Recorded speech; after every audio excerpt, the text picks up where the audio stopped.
ನಗರದ ಸೇವಾ ಭಾರತಿ ಶಾಲೆಯ ಆವರಣದಲ್ಲಿ 33ನೇ ವರ್ಷದ ವಾರ್ಷಿಕೋತ್ಸವ ಹಾಗೂ ವಸ್ತು ಪ್ರದರ್ಶನ ಕಾರ್ಯಕ್ರಮವು ಶುಕ್ರವಾರದಂದು ಜರುಗಿತು.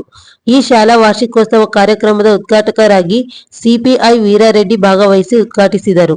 ವಿದ್ಯಾರ್ಥಿಗಳು ಬಾಲ್ಯದಿಂದಲೇ ವಿದ್ಯಾಭ್ಯಾಸದ ಕಡೆಗೆ ಹೆಚ್ಚಿನ ಒತ್ತು ಕೊಡಬೇಕು. ಅಂದಾಗ ಮಾತ್ರ ಶೈಕ್ಷಣಿಕವಾಗಿ ಅಭಿವೃದ್ಧಿ ಹೊಂದಿ ತಂದೆ ತಾಯಿಗೆ, ಶಿಕ್ಷಕರಿಗೆ ಮತ್ತು ಶಾಲೆಗೆ ಕೀರ್ತಿ ತರಲು ಸಾಧ್ಯವೆಂದು ವಿದ್ಯಾರ್ಥಿಗಳಿಗೆ ಕಿವಿಮಾತು ಹೇಳಿದರು.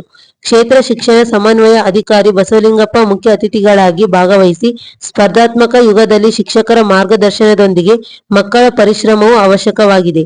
ಇದನ್ನು ಅರಿತುಕೊಂಡು ವಿದ್ಯಾಭ್ಯಾಸದ ಕಡೆಗೆ ಹೆಚ್ಚಿನ ಆಸಕ್ತಿಯಿಂದ ಅಧ್ಯಯನ ಮಾಡಿದಾಗ ಮಾತ್ರ ಶೈಕ್ಷಣಿಕವಾಗಿ ಅಭಿವೃದ್ಧಿ ಹೊಂದಲು ಸಾಧ್ಯ.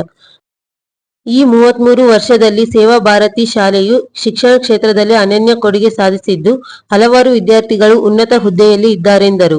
ಈ ಕಾರ್ಯಕ್ರಮದ ಅಧ್ಯಕ್ಷತೆಯನ್ನು ಶಾಲೆಯ ಅಧ್ಯಕ್ಷರಾದ ಎಂ ಅಮ್ರೇಗೌಡ ವಕೀಲರು ವಹಿಸಿದ್ದರು. ಅತಿಥಿಗಳಾಗಿ ಸಿಆರ್ಪಿ ಹನುಮಂತಪ್ಪ ಕನಕನಗರ, ಧರ್ಮಸ್ಥಳ ಗ್ರಾಮೀಣಾಭಿವೃದ್ಧಿ ಅಧಿಕಾರಿ ಶೇಖರ್ ಶೆಟ್ಟಿ, ಶಾಲೆಯ ಕಾರ್ಯದರ್ಶಿ ಬಲವಂತರಾಯ್ ಕುಲಕರ್ಣಿ, ಯೋಗಿತಾ, ರಾಜೇಶ್, ಹಿರೇಮಠ, ಮಂಗಮ್ಮ ಉಪಸ್ಥಿತರಿದ್ದರು.